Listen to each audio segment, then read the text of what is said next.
السلام عليكم ورحمة الله وبركاته.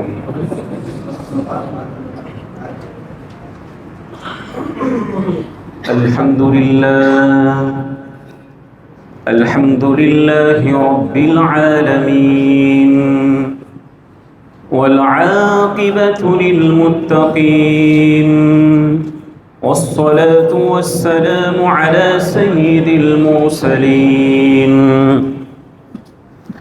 وعلى آله وأصحابه أجمعين. أما بعد، فقد قال الله تعالى في القرآن الكريم: أعوذ بالله من الشيطان الرجيم. بسم الله الرحمن الرحيم.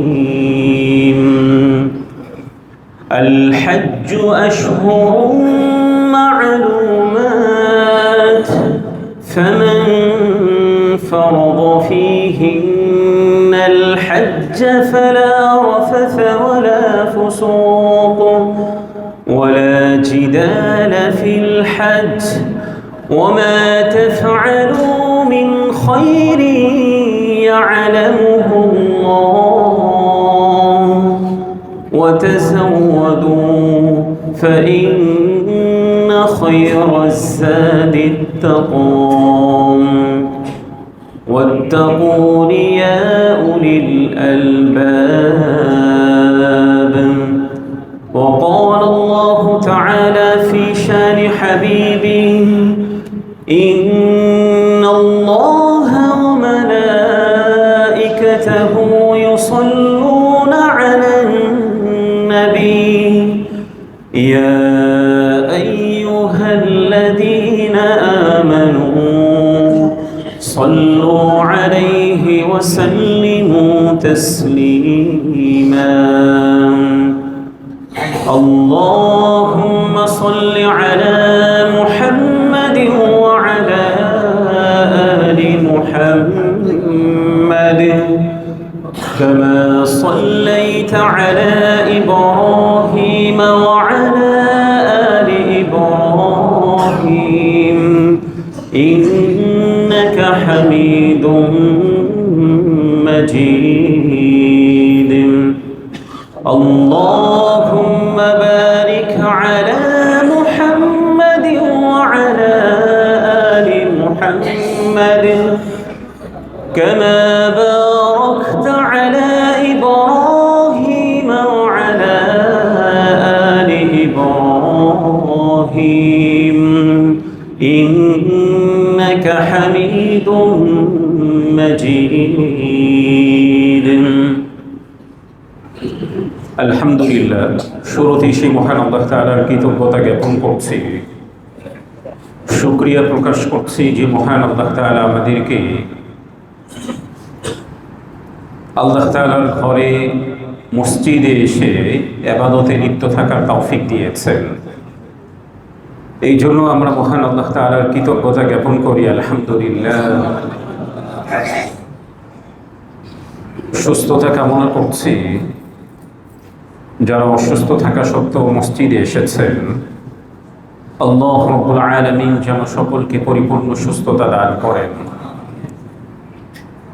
পরম শ্রদ্ধাভাজন মুরব্বিবৃন্দ এবং প্রিয় যুবক ভাইয়েরা, শুরুতেই আমি কোরআনুল কারীমের সূরাতুল বাকারার 197 নম্বর আয়াত পাঠ করেছি। আমরা যে মাসে এখন আমরা অবস্থান করছি, একেবারে যে মাসের শেষ প্রান্তে আমরা উপস্থিত হয়েছি, এই মাসটির নাম হচ্ছে শাওয়াল মাস। শাওয়াল মাস হচ্ছে হজের মাস। শাওয়াল মাস কিসের মাস বলেন? হজের মাস। আজ শুক্রবার দিবাগত রাত 12টা 20 মিনিটে হজের জন্য ঢাকা থেকে সৌদি আরবের জেদ্দার উদ্দেশ্যে বাংলাদেশ থেকে প্রথম ফ্লাইটের যাত্রা শুরু করবে। এবছর বাংলাদেশ থেকে মোট ৭৮,৫০০ জন হজে যাচ্ছেন। যদিও দিন দিন এই সংখ্যাটা কমছে, এর অনেকগুলি রিজনের মধ্যে অন্যতম কারণ হচ্ছে যখন থেকে হজের অর্থটা ১.৫ লাখ থেকে ২ লাখ বাড়ানো হয়েছে, তখন থেকে হজ যাত্রীর সংখ্যাটা কমতে শুরু করেছে। কয়েক বছর পূর্বেও প্রায় ১,১৫,০০০ কিংবা ২০,০০০ মানুষ প্রতি বছর হজে যেতেন। বিভিন্ন কারণে মূলত হজের অর্থটা বাড়ানো হয়েছে। এটা যে বাংলাদেশের যারা দায়িত্বশীল আছেন তাদেরও একেবারে দোষ দেওয়া যাবে না, কারণ আপনারা যারা ইতিমধ্যেই মক্কা মদিনাতে গিয়েছেন দেখবেন যে পুরাতন যে হোটেলগুলি আছে সবগুলো ভেঙে ফেলা হচ্ছে, প্রত্যেকটা জিনিসের দাম আরও বৃদ্ধি করা হচ্ছে। এছাড়া যুদ্ধের প্রভাব তো একটা আছে। যেহেতু আজকের ফ্লাইটের মাধ্যমে আমাদের বাংলাদেশ থেকে হজ যাত্রা শুরু হচ্ছে, প্রথম ফ্লাইটে প্রায় ৪১৯ জন হজ যাত্রী যাচ্ছেন। আমরা দোয়া করি আল্লাহ রাব্বুল আলামিন যেন সকলের হজ যাত্রাকে সহজ করেন, নিরাপদ করেন এবং হজের যতগুলি কার্যাবলী আছে সবগুলোই সঠিক এবং সুন্দরভাবে পালন করার তৌফিক দান করেন। এই জন্য প্রিয় ভাইয়েরা, যেহেতু হজের মাস ৩টি মাস, আমি যে আপনাদের আজকের খুতবার শুরুতেই সূরাতুল বাকারার ১৯৭ নম্বর আপনাদের সম্মুখে তিলাওয়াত করেছি, এই আয়াতের মধ্যে আল্লাহ তাআলা বলেছেন আল হাজ্জু আশহুরুম মা'লুমাত, হজ হচ্ছে নির্দিষ্ট কয়েকটি মাসে। ৩টি মাসে মূলত হজ হয়। এর মধ্য থেকে অন্যতম একটি মাস হচ্ছে শাওয়াল মাস, এরপরে হচ্ছে যুলকাদা, ৩য় নম্বর মাস হচ্ছে যুলহিজ্জা। এই জন্য আজকের জুমাতে আমরা হজটা যেহেতু বাইতুল্লাহকে কেন্দ্র করেই হয়ে থাকে, এই জন্য আমরা আজকে কাবা ঘর বাইতুল্লাহ নির্মাণের ইতিহাস ও তাৎপর্য নিয়ে কিছু কথা আপনাদের সম্মুখে উপস্থাপন করার চেষ্টা করব ইনশাআল্লাহ। পৃথিবীর সর্বপ্রথম ঘর হচ্ছে বাইতুল্লাহ। পৃথিবীর সর্বপ্রথম ঘরের নাম কি? বাইতুল্লাহ বা কাবা। এ ব্যাপারে সূরা আলে ইমরানের ৯৬ এবং ৯৭ নম্বর আয়াতের মধ্যে আল্লাহ তাআলা বলেছেন إن أول بيت وضع للناس للذي ببكة مباركا وهدى للعالمين فيه آيات بينات مقام إبراهيم ومن دخله كان آمنا। এই আয়াত দ্বয়ের মধ্যে আল্লাহ তাআলা বলেছেন নিশ্চয়ই মানব জাতির জন্য যে ঘরটি নির্মাণ করা হয়েছে সেই ঘরটি হচ্ছে মক্কায়, যে ঘরের মধ্যে আল্লাহ তাআলা বরকত রেখে দিয়েছেন এবং পুরো বিশ্ববাসীদের জন্য আল্লাহ তাআলা হেদায়েতের জন্য যে ঘরটি বানিয়েছেন। এই ঘরের মধ্যে কি আছে? বরকত আছে। আরো কি আছে? এই ঘরকে কেন্দ্র করে আমাদের জন্য কি আছে? হেদায়েত আছে।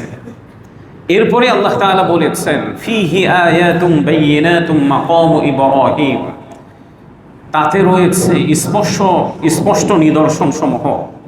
মাকাম ইব্রাহিম আছে। ওমান দাখালাহু কানা আমিনা, যেই এই ঘরে প্রবেশ করবে আল্লাহ তাআলা তাকেই নিরাপদে রাখবেন। এই ঘরটাকে কি বানিয়েছেন? আল্লাহ তাআলা নিরাপত্তার একটি স্থান বানিয়েছেন। দেখেন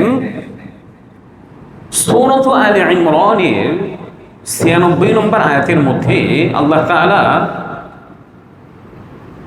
যে ঘর মক্কা আছে এই মক্কার অন্য একটি নাম বলে তিনি সম্বোধন করেছেন, সেই নামটি হচ্ছে বাক্কা।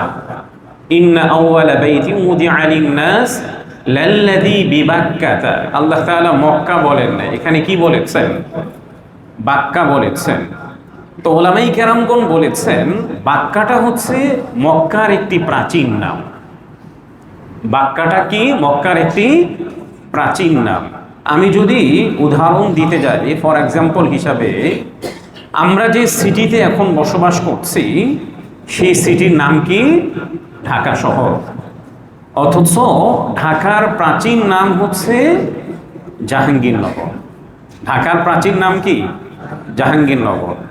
যারা সিলেটের অধিবাসী এখানে আছেন, সিলেটের পূর্ব নাম কি ছিল? জালালাবাদ। চট্টগ্রামের পূর্ব নাম কি ছিল? ইসলামাবাদ।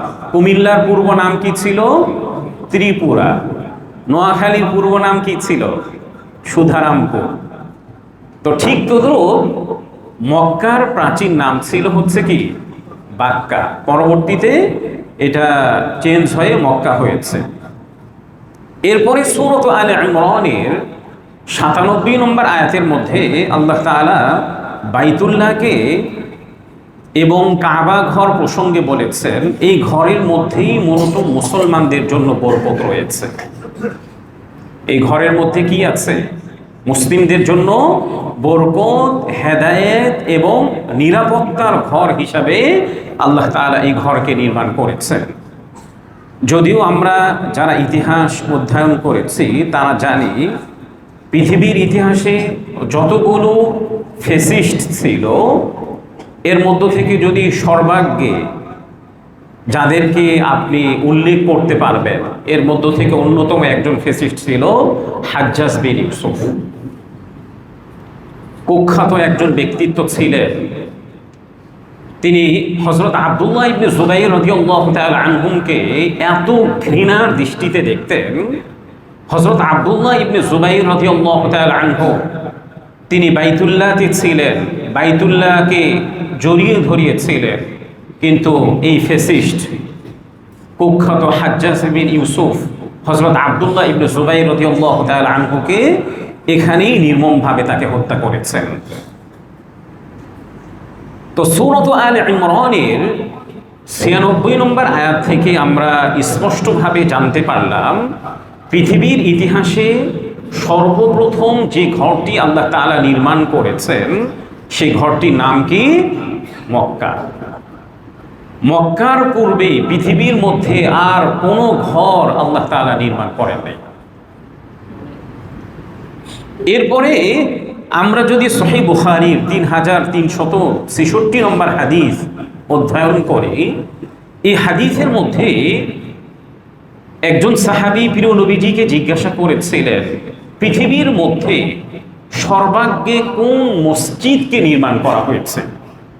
হাদিসটি যেভাবে বর্ণিত হয়েছে দেখুন, عن أبي ذر رضي الله تعالى عنه قال قلت يا رسول الله أي مسجد أُدِعَ في الأرض أول قال رسول الله صلى الله عليه وسلم المسجد الحرام قلت ثم أي قال رسول الله صلى الله عليه وسلم المسجد الأقصى قال كم بينهما قال رسول الله صلى الله عليه وسلم 40 سنة হযরত আবু যর রাদিয়াল্লাহু তাআলা আনহু থেকে বর্ণিত তিনি বলেন আমি রাসূলুল্লাহ সাল্লাল্লাহু আলাইহি ওয়াসাল্লামকে জিজ্ঞাসা করলাম ইয়া রাসূলুল্লাহ ইয়া হাবিবাল্লাহ পৃথিবীর মধ্যে সর্বাগ্রে কোন মসজিদকে নির্মাণ করা হয়েছে।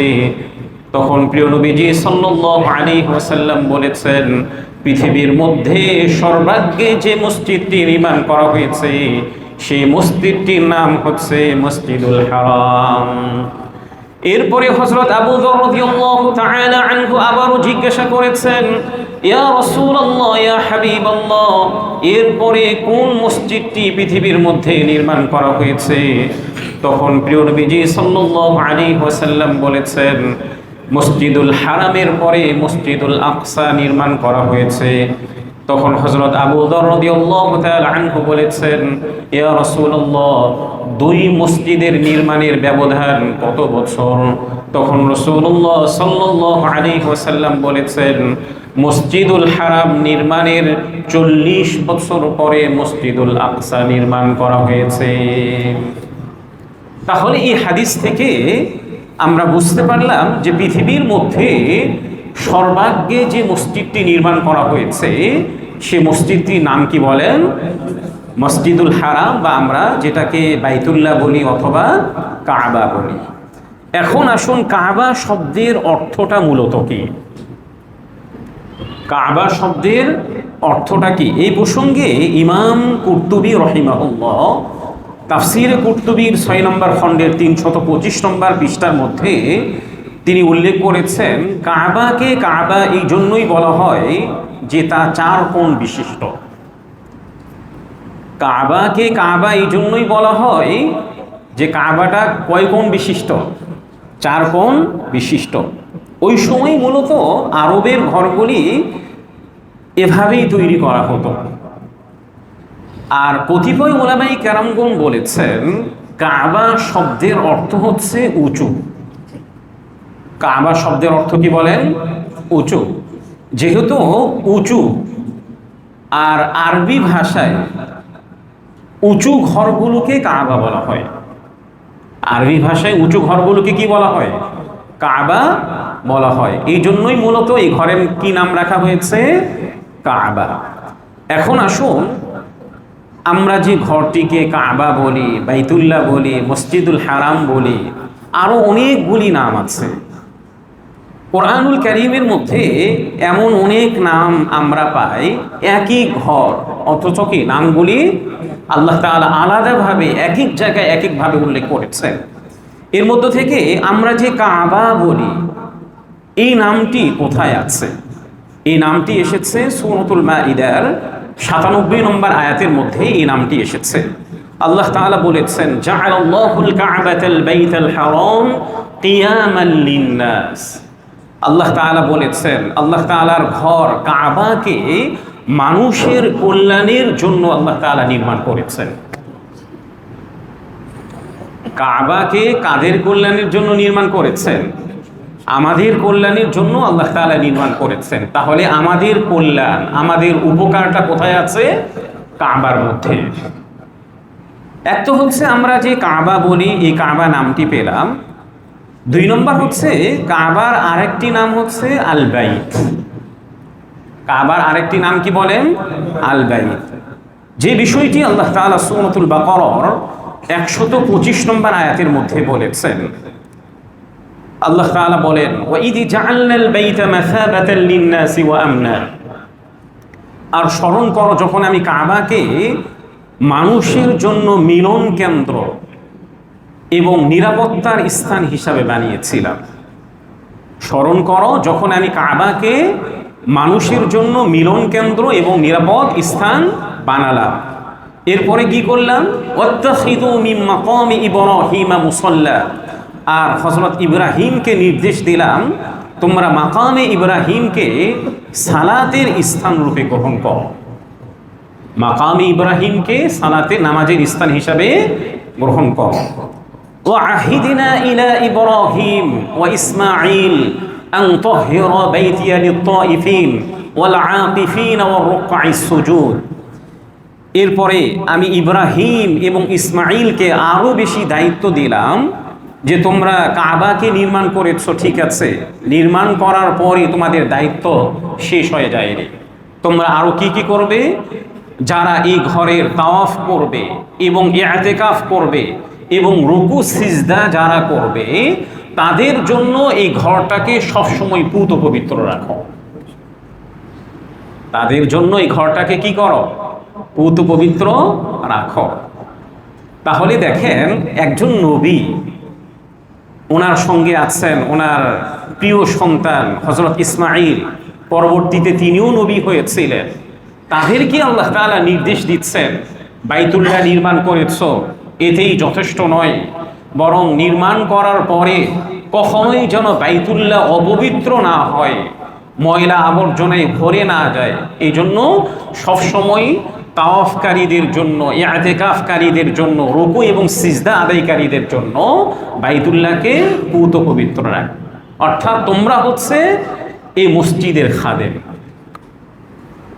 বাইতুল্লাহর খাদেম কে ছিলেন? হযরত ইব্রাহিম এবং হযরত ইসমাঈল আলাইহিস সালাতু ওয়াস সালাম। এই জন্য মসজিদ কমিটির যারা দায়িত্বে আছে তাদেরও নিজেদের মনে করা চাই আমরা মসজিদের দায়িত্বশীল না, আমরা মসজিদের খাদেম। মসজিদ কমিটি যারা আছেন পৃথিবীর যে কোনো প্রান্তে যারাই মসজিদের দায়িত্বে আছেন সর্বাগ্যে নিজেদেরকে কি মনে করবেন? মসজিদের খাদেম। দেখবেন যারা মক্কা মদিনায় মক্কাতে গিয়েছেন দেখবেন ক্লক টাওয়ারের একেবারে উপরে লেখা আছে খাদিমুল হারামাইনি আশ-শরীফাইন। সৌদি আরবের বাদশাকে কি বলা হয়? দুই মসজিদের খাদেম। সৌদি আরবের বাদশাকে কি বলা হয়? দুই মসজিদের খাদেম। তারা যদি নিজেদেরকে খাদেম মনে করে অনেক প্রাউড ফিল করেন তাহলে কি তাদের থেকেও আমরা আরো বেশি ধনী? এই জন্য আমরা নিজেদেরকেও কি মনে করব? ইনশাল্লাহ মসজিদ এবং মাদ্রাসাগুলির খাদেম হিসাবে মনে করব। 3 নম্বর হচ্ছে কাবার অন্য একটি নাম হচ্ছে বাইতুল আতিক। বাইতুল আতিক এর শব্দের অর্থ হচ্ছে প্রাচীন ঘর। যে বিষয়টি আল্লাহ তাআলা সূরাতুল হজ্জের 29 নম্বর আয়াতের মধ্যে বলেছেন ওয়ালিয়াতুফু বিল বাইতিল আতিক। আল্লাহ তাআলা বলেছেন তারা যেন মসজিদটাকে পরিষ্কার পরিচ্ছন্ন রাখে, পাশাপাশি এই প্রাচীন ঘরের তাওয়াফ করে। কারণ এই পৃথিবীর মধ্যে সর্বাগ্যে যে ঘরটি নির্মাণ করা হয়েছে সেই ঘরটি কি? বাইতুল্লাহ বা কাবা। কাবা ঘরের আরো একটি নাম আছে, সেই নামটি হচ্ছে বাইতুল হারাম, যেটি সূরাতুল মাঈদার 2 নম্বর আয়াতের মধ্যে আল্লাহ তাআলা বলেছেন ইয়া আইয়ুহাল্লাযীনা আমানু লা তুহিল্লু শাআইরাল্লাহি ওয়ালা শাহরাল হারাম ওয়ালাল হাদিয়া ওয়ালাল কলাঈদ ওয়ালা আমিনাল বাইতাল হারাম। এই আয়াতের মধ্যে আল্লাহ তাআলা কাবার আরেকটি নাম উল্লেখ করেছেন, সেই নামটি হচ্ছে বাইতুল হারাম। কাবার অন্য আরেকটি নাম আছে, সেই নামটি হচ্ছে বাইতুল মুহাররম। এক তো হচ্ছে বাইতুল হারাম, আরেকটি নাম কি? বাইতুল মুহাররম। এই বিষয়টি সূরাত ইব্রাহিমের 37 নম্বর আয়াতের মধ্যে আল্লাহ তাআলা বলেছেন রব্বানা ইন্নী আসকানতু মিন যুররিয়্যাতি বিওয়াদিন গায়রি যী যার'ইন ইনদা বাইতিকাল মুহাররম ربنا ليقيموا الصلاة فاجعل أفئدة من الناس تهوي إليهم وارزقهم من الثمرات। হযরত ইব্রাহিম এবং হযরত ইব্রাহিম আলাইহিস সালাতু ওয়াস সালাম যে দোয়াটি আল্লাহ তাআলার কাছে করেছিলেন, এই দোয়াটি তিনি কখন করেছিলেন? যখন আল্লাহ তাআলা তাকে নির্দেশ দিয়েছিলেন তুমি তোমার স্ত্রী হাজারাকে এবং ইসমাঈলকে একেবারে নির্জন এবং ফসলহীন একটি উপত্যকায় রেখে আসো। আল্লাহ তাআলা হযরত ইব্রাহিমকে যেভাবে নির্দেশনা দিয়েছেন একটা ফসলহীন উপত্যকার মধ্যে আল্লাহ তাআলার ঘরের নিকট তিনি বসতি স্থাপন করলেন। এরপরে তিনি আল্লাহ তাআলার কাছে দোয়া করলেন রব্বানা, হে আমার প্রতিপালক, লিউকিমুস সালাত, তারা যেন সালাত কায়েম করে। হে আমার রব, আমি আমার পরিবারকে যে ফসলহীন উপত্যকায় রেখে যাচ্ছি তারা যেন কি আদায় করেন? সালাত আদায় করেন। এরপরে আল্লাহ তাআলার কাছে তিনি আরো দোয়া করলেন ফাজআল আফইদাতাম মিনান নাস। রব্বুল আলামিন, এই যে আমার পরিবার পরিজনকে এখানে ফসলহীন উপত্যকায় রেখে যাচ্ছে এবং নির্জন একটা এলাকায়, যখন তিনি তার স্ত্রীকে এবং ছোট্ট সন্তানকে আল্লাহ তাআলার নির্দেশে, এটাকে বলা হয় বনবাসও যদি আপনি বলেন, তাদের কাছে কোনো কিছুই ছিল না, কোনো মানুষজন ছিল না, পানির ব্যবস্থাপনা ছিল না, কোনো কিছুই ছিল না। তাদেরকে যখন রেখে গেলেন তখন তিনি আল্লাহ তাআলার কাছে দোয়া করেছিলেন ফাজআল আফইদাতাম মিনান নাস তাহওয়ি ইলাইহিম রব্বুল আলামিন মানুষদের মধ্য থেকে কতিপয় মানুষদের হৃদয় তাদের দিকে আপনি ঝুঁকিয়ে দিন। মানুষদের মধ্য থেকে কিছু মানুষদের হৃদয় কি করে দিন?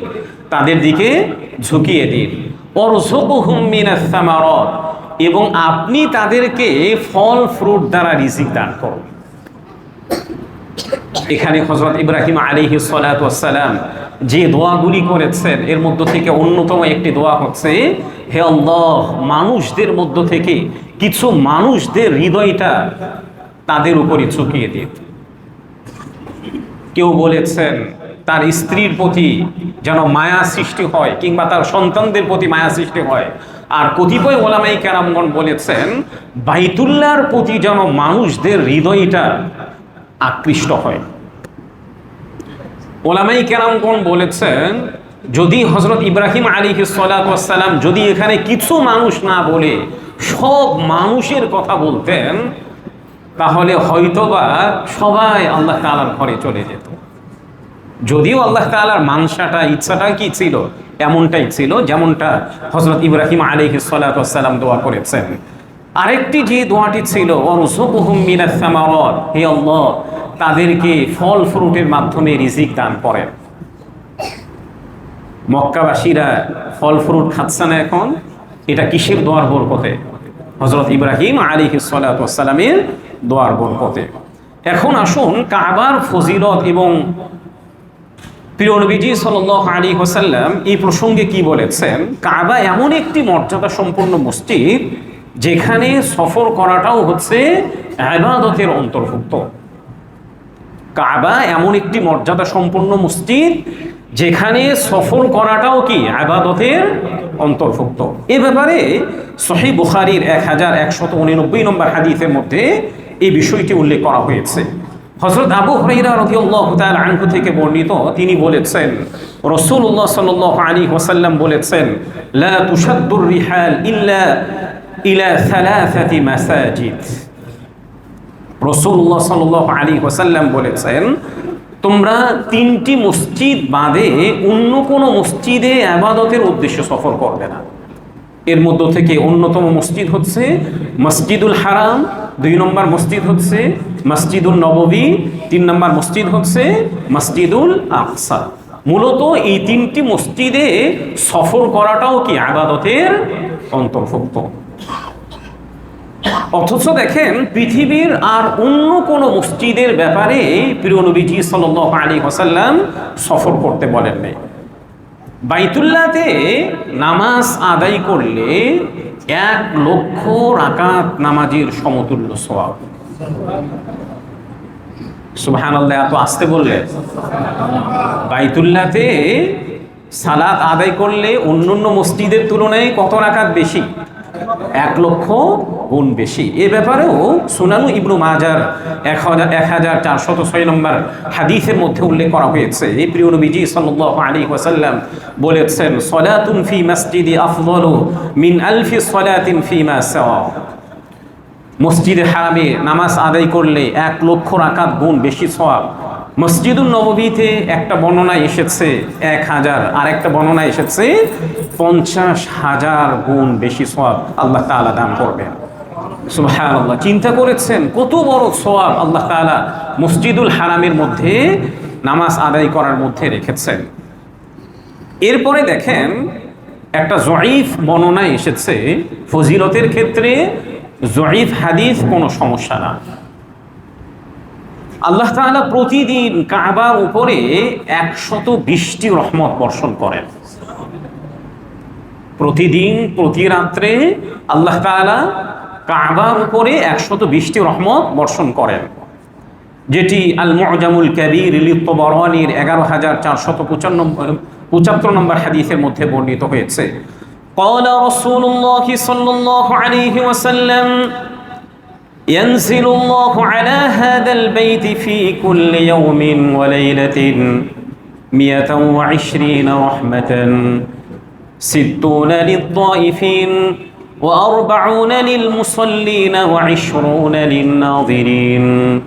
প্রিয় নবীজি সাল্লাল্লাহু আলাইহি ওয়াসাল্লাম বলেছেন, আল্লাহ রাব্বুল আলামিন প্রতিদিন এবং প্রতি রাত্রে কাবার উপরে 120টি রহমত বর্ষণ করেন।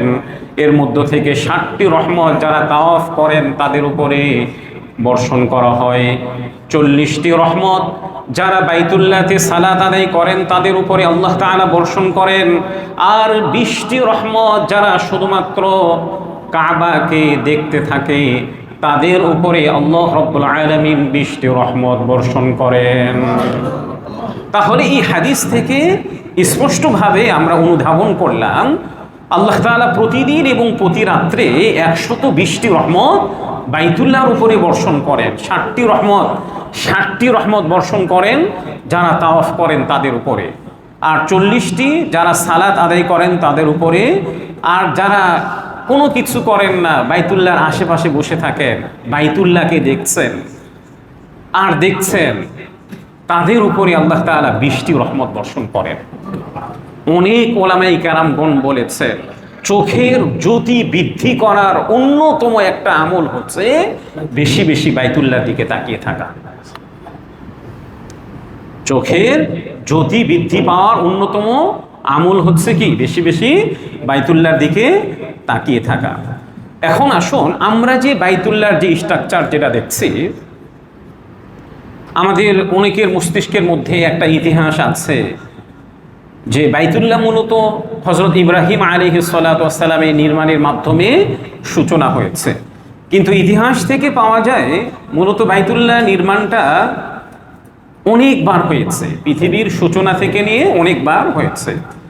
ফার্স্ট অফ অল যদি আমরা বলি, মূলত প্রথমত বাইতুল্লাহ নির্মাণ করেছেন আল্লাহ রাব্বুল আলামিনের নির্দেশে স্বয়ং ফেরেশতাগণ। আল্লাহ রাব্বুল আলামিনের নির্দেশে কারা নির্মাণ করেছেন?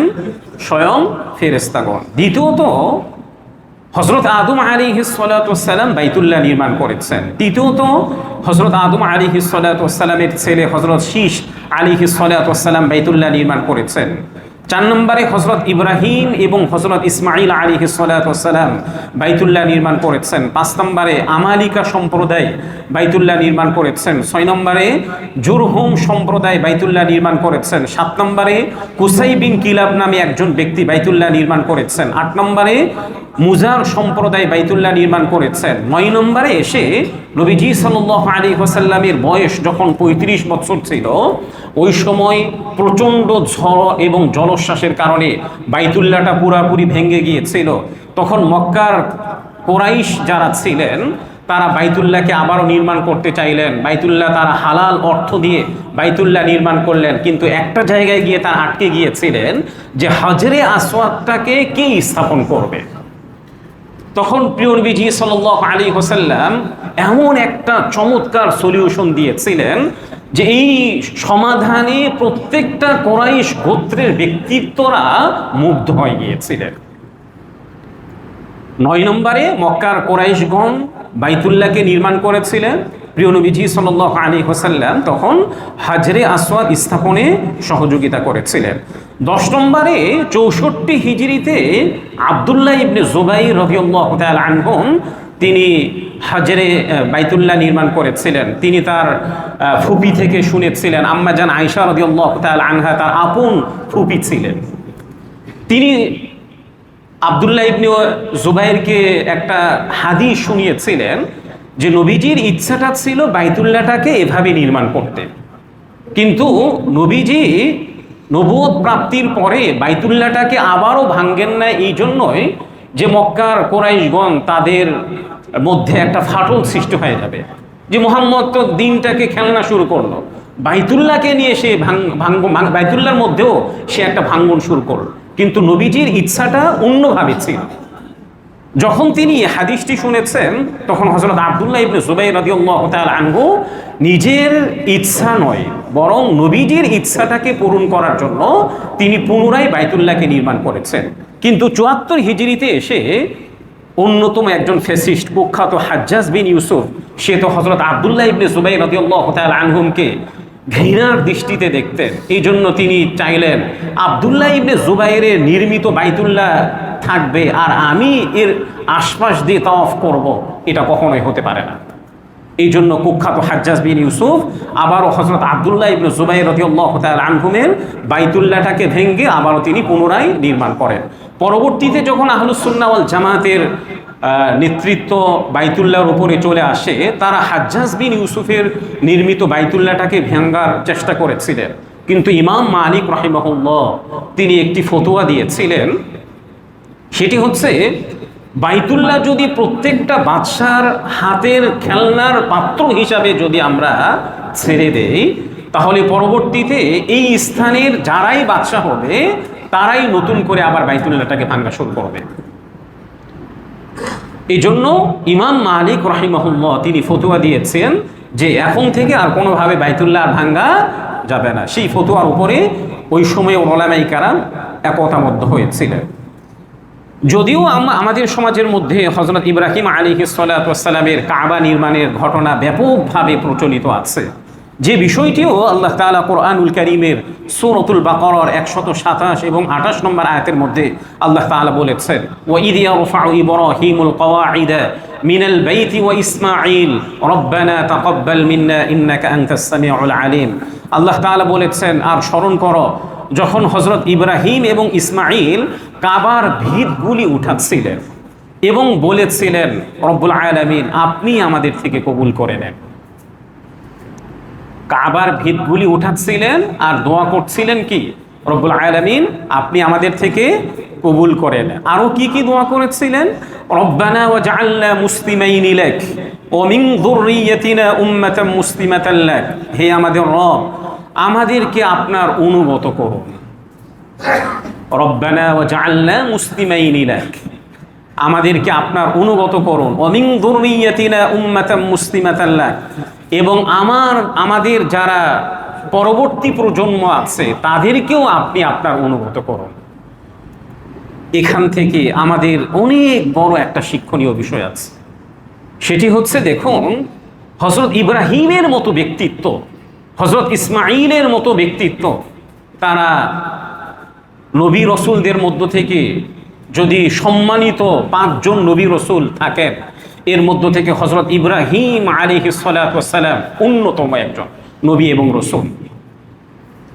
তিনি বাইতুল্লাহর মতো পবিত্র ঘর নির্মাণ করার পরে আল্লাহ তাআলার কাছে দোয়া করেছিলেন, রব্বানা তাকাব্বাল মিন্না, হে আমাদের রব আপনি আমাদের থেকে কবুল করে নেন। এখান থেকে আমাদের জন্য শিক্ষণীয় বিষয় হচ্ছে, আমরা আমাদের জীবনে যে কোনো নেক কাজ করি না কেন, চাই সেটি মসজিদ হোক, চাই সেটি মাদ্রাসা হোক, কিংবা পৃথিবীর যে কোনো কল্যাণমূলক খাত হোক না কেন, আত্ম অহমিকায় কখনোই ভোগা যাবে না। আত্ম অহমিকায় কি করা যাবে না, ভোগা যাবে না। বরং আল্লাহ তাআলার কাছে দোয়া করতে হবে, রব্বুল আলামিন আপনি আমাদেরকে তৌফিক দিয়েছিলেন আপনার একটা ভালো কাজ করার, সুতরাং আপনি আমাদের থেকে এই ভালো কাজটি কবুল করে নেন। তাহলে দেখা যাবে আল্লাহ তাআলা আমাদের ভালো কাজগুলি কি করবেন, ইনশাআল্লাহ কবুল করে নেবেন। আল্লাহ তাআলা আমাদের সবাইকে কাবার যে প্রকৃত মর্যাদা আছে, সম্মান আছে, এই সম্মান দেওয়ার তৌফিক দান করেন, এবং যারা হজের সফরে যাচ্ছেন তাদের হজগুলোকে কবুল করে নেন, এবং আল্লাহ রাব্বুল আলামিন যেন আমাদেরকেও বারবার বাইতুল্লাহ কাবায় যাওয়ার তৌফিক দান করেন। ওয়া আখিরু দাওয়ানা আনিল হামদুলিল্লাহ।